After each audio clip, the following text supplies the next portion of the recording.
PCOD అంటే only pregnancy related problem. PCOD ఉంటే ప్రెగ్నెన్సీకి కష్టం అవుతుంది, పిల్లలు పుట్టడానికి కష్టం అవుతుంది. ఒక యంగ్ అమ్మాయిలో పీరియడ్స్ రెగ్యులర్గా లేవు అనగానే సెకండ్ సస్పిషన్ ఓకే పీసీఓడి కానీ పీసీఓఎస్ కానీ ఉందా అని. అసలు పీసీఓఎస్ అంటే ఏంటి అండ్ పీసీఓఎస్కి పీసీఓడికి డిఫరెన్స్? పీసీఓడి పీసీఓఎస్ రెండు వేరే. ఇప్పుడు ఒక అల్ట్రాసౌండ్ చేసామనుకోండి, ఓవరీస్లో సిస్ట్ ఉంటే దాన్ని పీసీఓడి అంటాం. అదే పీసీఓఎస్ ఉంది అంటే అదొక సిండ్రోమ్, అదొక డయాగ్నోసిస్ ఇవ్వాలి. ఆ డయాగ్నోసిస్ని ఎలా ఇస్తాము?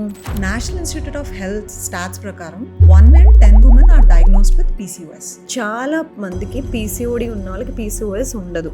సో భయపడిపోవక్కర్లేదు, ఇప్పుడు నాకు ఒక మెటబాలిక్ కండిషన్ వచ్చేసిందని భయపడిపోవక్కర్లేదు. అలాగే చాలా మందిలో నార్మల్ బిఎంఐ ఉంటారు, కానీ పీసీఓఎస్ ఉన్న వాళ్ళలో హై అబ్డామినల్ ఎడిపోసిటీ ఉంటుంది. పీసీఓఎస్కి వెయిట్కి what is the direct correlation?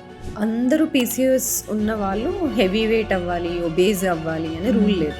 So ఒకసారి పీసీఓఎస్ డయాగ్నోస్ అయిన తర్వాత దానికి క్యూర్ అనేది ఉంటుందా, లేదంటే లైఫ్ లాంగ్ ఓన్లీ మేనేజ్ చేసుకుంటూ ఉండొచ్చా?